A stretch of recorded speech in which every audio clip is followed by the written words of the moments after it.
It has been almost a year since the start of the state's largest ever wildfire. And since then, the U.S. Forest Service says they've made a lot of changes to stop something like this from happening again.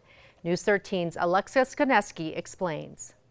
The thing I do know about that day is many lives changed dramatically. Tomorrow marks 1 year since the start of the Hermits Peak fire, which later merged with the Calf Canyon fire to become the largest wildfire ever recorded in New Mexico history. When I was in Washington, D.C., when it broke out, and that feeling of helplessness, my parents were evacuated a couple of times, 2 different instances, and not even being able to be here to help them evacuate was pretty tough, pretty difficult thing to deal with.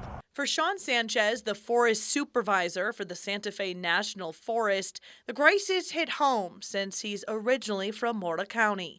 Ultimately, the fire changed his career path, bringing him home to New Mexico to help spur change.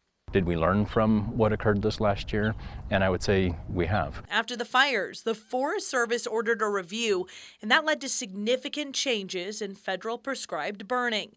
They've added fencing and more equipment, such as portable weather stations. Even timing will look different.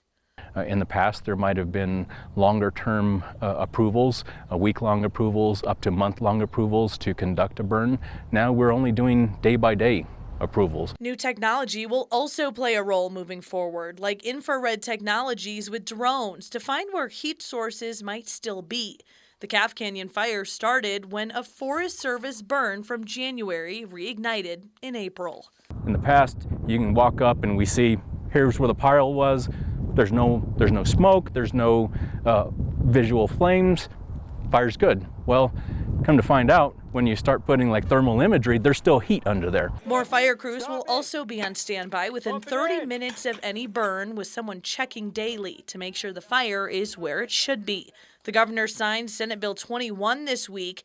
That would ban prescribed burns on days when the National Weather Service issues a red flag warning. While that law doesn't apply to the feds, they plan to follow it. The red flag warning, our state partners don't want to be burning. They don't want us to be burning. The community doesn't want us to be burning, but we don't need to be burning. Alexis Koneski, KRQE News 13.